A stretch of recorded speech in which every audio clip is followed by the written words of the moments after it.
大家睇呢段影片嘅時間係2025年嘅最後10日。呢段影片就回顧下我哋 DJ 日記呢個頻道咁多年以嚟究竟係點樣誕生嘅呢？我哋經歷咗啲乜嘢？喺2026年1月1號開始，我哋 DJ 日記呢個頻道就唔會再存在啦。我哋呢個 YouTube 頻道呢，其實已經有10幾年㗎啦。好早期有 YouTube 開始呢，我哋就登記咗呢個頻道嘅初衷。其實相信好多人都同我哋一樣嘅，都係我哋寄存一啲影片。10幾年前我哋做影片嘅時間，你要去寄存，哇，真係好困難嘅。我哋要買隻 CD 翻嚟，跟住有部機叫 CD-ROM，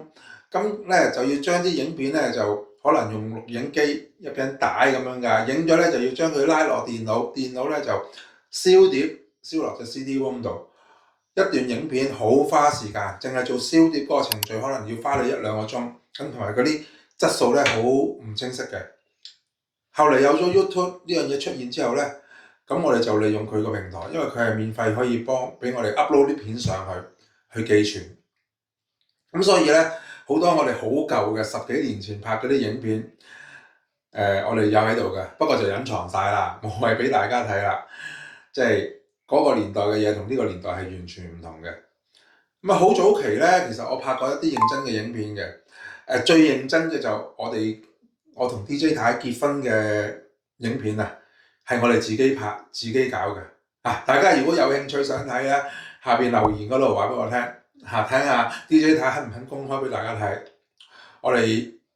拍嗰段影片連埋製作，搞咗1個月，差唔多啦，一段影片啦。咁跟住我再有拍嘅影片就係記錄下小朋友啦。拍咗唔多嘅影片，唔係好多，因為當時拍影片係好麻煩嘅事嚟嘅。冇而家咁方便啦，喺個手機就拍到。嗰陣時連智能手機都未有，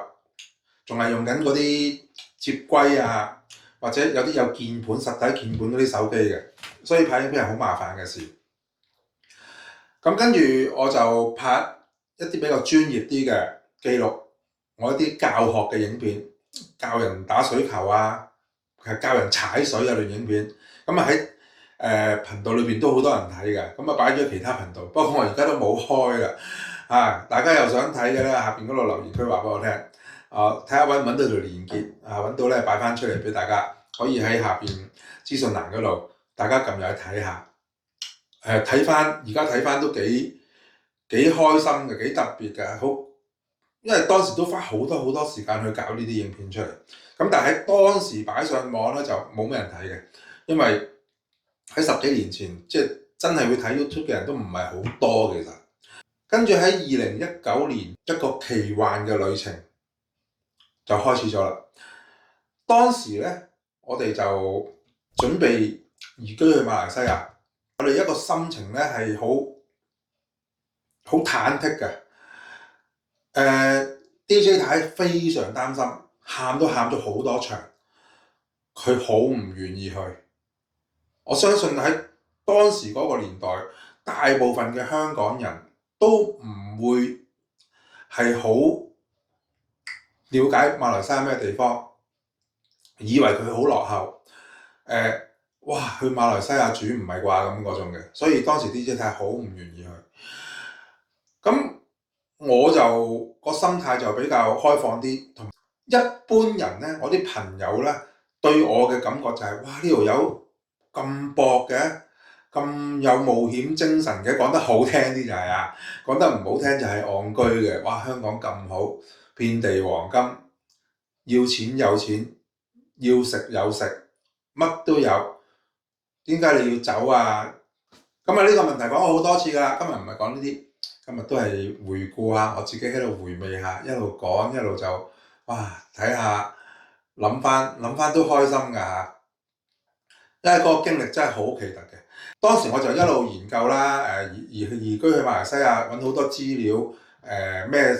咩身份過去，咁我就當時揾到個叫做 MMEH 馬來西亞第2家園計劃。咁我咧就有一日喺架車度，就拍咗一段影片，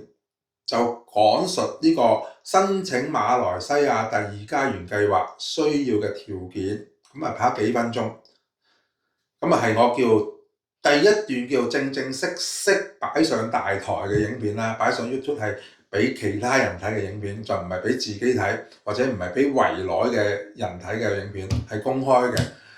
咁啊，希望將呢啲資訊分享開去，因為當時花咗好多時間、好多精力去揾呢啲資料翻嚟啊。因為當時我哋諗住移居去馬來西亞，都要有收入嘅。我哋個女係好細嘅，要交學費，要交租，咁要基本生活，養架車，飲飲食食都要收入噶嘛。我就搞盡腦汁，諗唔同嘅途徑去，希望可以離開咗香港之後都可以賺錢。咁我知道喺 YouTube 頻道某一啲人係賺到錢嘅，當時賺錢嘅人係好少嘅，少到不得了嘅，唔同而家咁樣啦。而家百花齊放，係人都可以喺嗰度賺錢。咁我都試下啦，試下去做呢件事。其次就都仲有揾唔同嘅方法嘅，譬如我去參加嗰啲直銷啊，嗰啲講座啊，又了解下有冇辦法喺嗰啲地方賺到錢啊？究竟嗰啲係咪呃人㗎？係咪揾笨㗎？咁又過去即係我親身會過咗去馬來西亞嗰邊考察咗2次，又睇下有冇啲咩生意搞下，會唔會開翻間港式茶餐廳咁樣啊，細間咁樣。咁啊，最後冇啦，一個浪湧埋嚟，突然間好多人去關注 YouTube 呢樣嘢，亦都突然間好多人關注移居呢樣嘢，所以我個頻道都叫做爆起上嚟嘅。去到馬來西亞嘅時間好短嘅時間啫，我諗係1個月2個月嘅時間，已經開始感覺到點解會咁奇妙嘅呢樣嘢。哇！每一次喺馬來西亞又好，喺香港都好，行出街咧係有人識得我喎，原來真係有人睇嘅喎，即係原來我講嘅嘢咧係有人係想了解、想知道嘅，咁我就繼續去做呢件事啦，亦都唔會放低嘅，因為觀眾好熱情、好開心、好多人關注，咁而亦都有好多唔同嘅商家去揾我拍片去推廣佢哋嘅產品，有錢又好，冇錢又好啦。咁當時我都唔係好知道點樣做嘅，咁好多小商戶嘅佢揾我，咁咪去咯，去試下佢哋嘅食物啊，因為喺馬來西亞嗰邊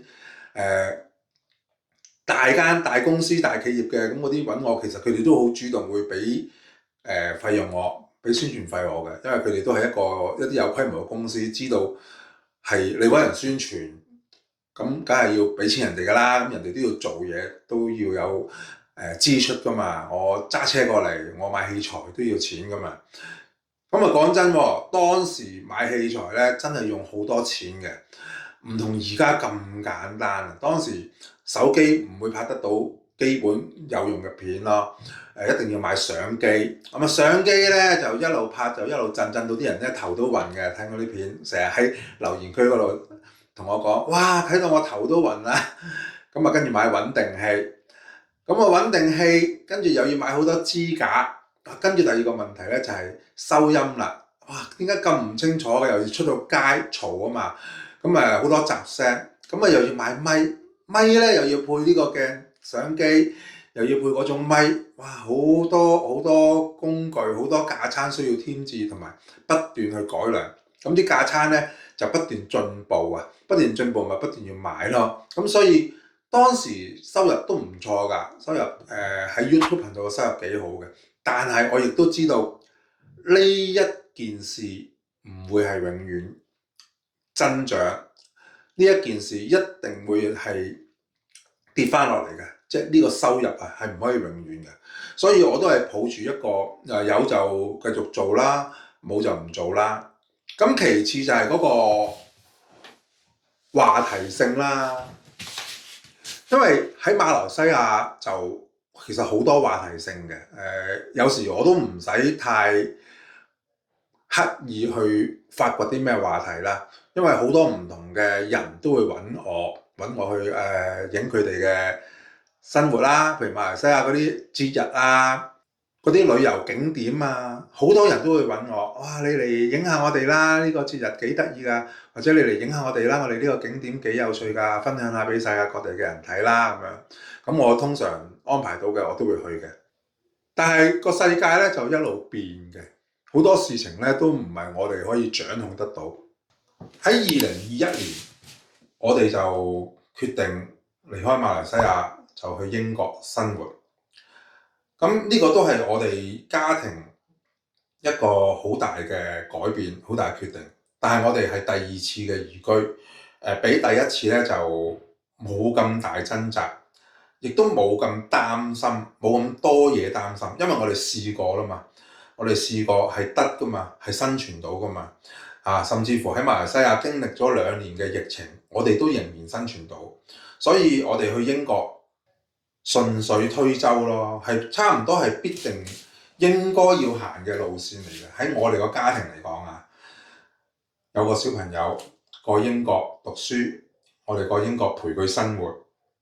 咁啊，去到英國頭嗰1年嘅都未係好融入呢個地方啦。我哋好多嘢都去周圍去摸索啦。咁摸索嘅期間，梗係順便拍埋影片分享俾其他都有好多香港人準備去英國嘅喎。將我嘅睇到嘅嘢分享俾大家，同埋我去嘅地方又比較少啲香港人去，比較少啲香港人拍嗰邊影片。咁因為我去咗蘇格蘭啊嘛，我唔係去咗英格蘭，咁我去咗愛丁堡，冇咁多香港人分享嗰度嘅資訊。喺英國住咗1年到啦，開始每樣嘢都差唔多叫做上咗軌道啦，有工作啦。我同我太太都有工作啦，咁阿女又讀書穩定啦，同埋佢又大個啦，開始其實佢喺馬來西亞尾期佢都唔係咁中意上鏡噶啦，因為大個啦嘛，大個佢唔想啲同學睇到好奇怪啊，咁好正常嘅，我亦都冇逼佢。當佢話唔想上鏡嘅時間咧，我就已經唔需要佢上鏡，係間唔中有時佢出街影到佢背脊咁嗰啲就好小事啦。你而家行街隨時都有任何一個頻道都會影到你個背脊，或者影到你個樣都唔奇嘅，冇人會話俾你聽嘅。咁跟住我太太亦都開始少上鏡嘅，因為佢有佢嘅生活，我有我嘅生活，唔使擔心，我哋唔係分開咗。我嘅生活模式咧就比較啲人話我咩企唔定，坐唔穩嗰啲我就中意好多新鮮感嘅嘢，每一樣嘢去到一個地步咧，我就又想去試下第二樣嘢嘅。我係一個咁嘅人嚟嘅，好似以前喺香港，我玩滑水，咁滑到某個階段，玩嗰陣時咧就好投入、好積極嘅，個個禮拜都去2次、去3次，有時間就去，好想咧就玩好佢，玩到某個地步嘅。咁但係玩到某個地步之後，知道自己唔能夠再進步啦，開始咧就都係玩嚟玩去都係咁上下，就會想試第二樣嘢。我就係咁嘅性格嘅。咁我太太又唔同，我太太咧佢就比較中意穩定啲、固定啲一樣嘢。佢係中意翻工嘅，翻工咧唔使諗咯，翻去工做完公司要做嘅嘢，跟住放工就係自己嘅時間。但係我就唔得嘅，我就冇咩話分自己嘅時間唔自己嘅時間嘅。我24小時個人都係運作緊。你話我邊啲時間係做緊嘢，邊啲時間係生活緊咧？其實我嘅工作同我生活就係融埋一體嘅，由始至終都係咁樣嘅。咁所以DJ 太咁佢有佢翻工，咁放咗工佢想休息，咁我亦都唔會逼佢要拍片啊。咁當然有佢喺度梗係好啲啦，成日得我一個人齋噏喎，哇噏8分鐘、噏10分鐘都唔係咁容易嘅事㗎。咁所以咧有 DJ 太喺度咧，成個頻道咧生氣勃勃好多嘅，有2個人啊嘛，即係我同佢有啲對答、有啲溝通、有啲交流咧，係會更加多資訊咯。即係好似睇一件事物咁樣睇呢嚿嘢咁樣，佢嘅睇法係咁樣嘅喎，佢覺得哇呢嚿嘢唔好用嘅喎，好嘥錢啊買呢嚿嘢。咁可能我嘅睇法，哇呢嚿嘢其實咧你識用咧就係好好用嘅喎。雖然貴啲，但係佢都好有價值嘅喎。咁有2個人一齊做嘅頻道咧，肯定就係活好多嘅。好啦，嚟緊新嘅一年，我哋新嘅開始 ，DJ 日記將會唔再存在 ，DJ 日記將會唔再存在 ，DJ 日記將會唔再存在。我哋會改個另外一個名，變成另外一個頻道，另外一個重新開始。到時睇下我可唔可以邀請翻 DJ 太入嚟，得閒咧就客串下我哋嘅節目。咁喺嚟緊呢10日裏邊，我就會一路將我哋新嘅嘢啦要做啦，新嘅嘢要做，咁啊點樣行呢條路線，點樣去重新開始，重新組織我哋嘅頻道。希望啲觀眾入到嚟唔會成日睇到哇好鬼悶啊，又係講嗰啲嘢，嚟去都係講嗰啲嘢。咁講真，喺英國嚟到英國拍片同馬來西亞就兩回事嚟嘅。馬來西亞好豐富嘅，我行入間茶室，我有十樣嘢選擇俾我去食。我喺英國，如果我要去出去街食嘢食早餐，行入間食早餐嘅 coffee shop 入去，都有10樣嘅，10個唔同嘅包咯，糕點咁樣嗰啲咯。咁但係講得多都冇嘢講，講真嘅喺英國，所以我近呢2年拍片係少咗，同埋因為講自己嘅嘢少咗嘛。因為自己嚟到英國嘅生活唔同咗嘛，嚟到英國嘅生活就係樣嘢都慢啲嘅，樣嘢咧都係冇咁多要求啊，所以咪冇咩嘢拍出嚟咯。夾硬走去超市拍啲嘢，夾硬走去拍出餐廳食嘢都唔多，拍餐廳有咩拍啫？嚟去都係食嗰啲嘢，咁所以越嚟越少。所以嚟緊 DJ 日記冇噶啦，完噶啦，光榮結業。咁我哋另起爐灶，用第2個模式同大家分享我哋嘅頻道。好啦，咁今日大概就係講到呢度為止啦。我哋亦都喺呢度咧，非常之多謝我哋嘅觀眾朋友支持我哋 DJ 日記咁多年嘅，到而家都仲睇緊我哋，或者到而家都仲鬧緊我哋，真係好多謝你哋嘅。咁唔緊要嘅，大家有咩意見，有咩提議，咁希望都可以喺留言區嗰度同我哋傾下啦，講下啦，俾我哋知道。希望我哋都喺呢個世界裏邊繼續佔一席位，繼續可以分享我哋見到嘅嘢，同大家分享。好，拜拜，唔好唔記得訂閱我哋頻道。